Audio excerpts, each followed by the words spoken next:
Imagine कीजिए एक ऐसी दुनिया जहां डेथ नेचुरल नहीं है, जहां लोग अचानक से जलने लग जाते हैं और बन जाते हैं आग के मॉन्स्टर, जिन्हें इन्फर्नस भी कहते हैं। ये कहानी है सोलर एरा ईयर 198 की, जहां टोक्यो एम्पायर में ह्यूमन कंबस्शन का खतरा हर जगह है। इन मॉन्स्टर से लड़ने के लिए बनी है स्पेशल फायर फोर्स और हमारा हीरो है शिनरा कुसुकाबे, जिसे लोग डेविल भी बुलाते हैं क्योंकि जब वह नर्वस होता है तो उसके फेस पे क्रीपी स्माइल आ जाती है। और वो कंपनी 8 को ज्वाइन करता है, जिनका मकसद सिर्फ आग बुझाना नहीं बल्कि दूसरी कंपनीज का राज भी पता करना होता है। शिनरा एक हीरो बनना चाहता था क्योंकि बचपन में एक आग ने उसकी माँ और उसके भाई सो को मार दिया था। सबने उसी को ब्लेम किया, पर शिनरा जानता था कि वहाँ उस दिन कोई और भी था, एक आग वाला मॉन्स्टर। कंपनी 8 में शिनरा को मिलते हैं कुछ बड़े कमाल के लोग। कैप्टन ओबी, जो कि बिना पावर्स के भी बीस्ट है। माकी ओजी, जो विच है पर मसल्स में किसी से कम नहीं। आर्थर बॉयल, जो खुद को नाइट समझता है और शिनरा का राइवल भी है। स्टोरी आगे बढ़ती है और हमें पता चलता है कि फायर फोर्स कंपनी के अंदर ही गधा छुपे बैठे हैं। कंपनी 1 का रेका ओसिमिया, जो कि बच्चों को जला रहा था ताकि वह नए पिलर्स ढूंढ सके। यही शिनरा बचाता है तामाकी को और हमें पहली बार पता चलता है एवेंजलिस्ट और व्हाइट क्लैड के बारे में।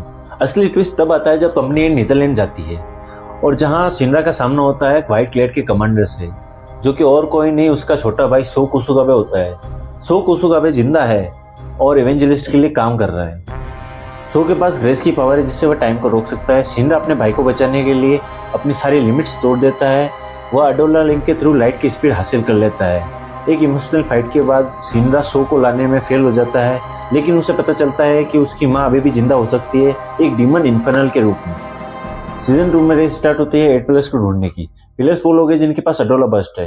एवेंजलिस्ट चाहता है उसे सारे 8 पिलर्स मिल जाए ताकि वह दुनिया को दोबारा ग्रेट कैटेक्लिज्म से जला सके।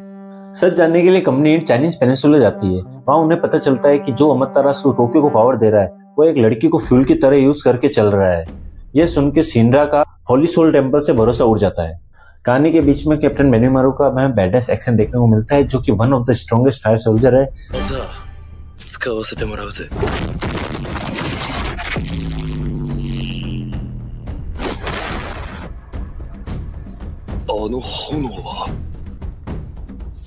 कहानी के अंत में कैप्टन हागी की मौत हो जाती है और टोक्यो एम्पायर में केओस मच जाता है। तो अब स्टार्ट होता है सीजन 3। सीजन 3 का सबसे बड़ा प्लॉट ट्विस्ट ये आता है कि यहाँ कैप्टन ओबी को गिरफ्तार कर लिया जाता है। व्हाइट क्लैड और टोक्यो आर्मी मिलकर कंपनी 8 को ट्रेटर डिक्लेयर कर देते हैं और इनका सिंपल प्लान होता है कैप्टन ओबी को हॉस्टेज बना के शिनरा को कंट्रोल में करना, जो कि एक पिलर है।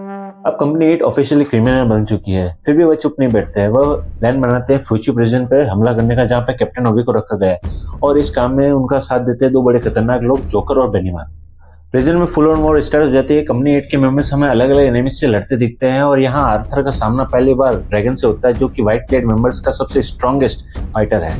दूसरी तरफ हमें जोकर और बंस का फेस ऑफ देखने को मिलता है और हमें पता चलता है होली सोल टेम्पल का सबसे काला सच, कि इनका रिलीजन झूठ पे टिका हुआ है और वो एवेंजलिस्ट के साथ मिले हुए हैं। सीजन 3 पार्ट 1 का सबसे बड़ा मोमेंट तब आता है जब शिनरा वर्सेस कैप्टन वंस होता है। कैप्टन वंस शिनरा को रोक रहा था ताकि वह स्ट्रॉन्ग बन सके और वो शिनरा को टेस्ट भी करता है। शिनरा को साबित करना पड़ता है वह बच्चा नहीं रहा और स्ट्रॉन्ग बन चुका है। वह ऐसा करके कैप्टन वंस को हरा देता है और कैप्टन वंस मरते मरते उससे बरसों पुराना राज बता के जाता है, जो कि उसकी फैमिली से रिलेटेड होता है। कैप्टन ओबी को बचा लिया जाता है, पर जश्न मनाने का टाइम नहीं होता है क्योंकि एवेंजलिस्ट ने अपना फाइनल मूव चल दिया है, द ग्रेट कैटेक्लिज्म शुरू कर दिया है, जिसके बाद दुनिया भर में जायंट्स पिलर ऑफ फायर प्रकट होने लग जाते हैं। दुनिया खत्म होने का काउंटडाउन स्टार्ट हो चुका है और कंपनी 8 अब टोक्यो को नहीं पूरी ह्यूमैनिटी को बचाने के लिए अपनी आखिरी लड़ाई लड़ने जा रही है। तो दोस्तों, ये था फायर फोर्स का अब तक का सफर। क्या शिनरा हीरो बन पाएगा या दुनिया राख बन जाएगी?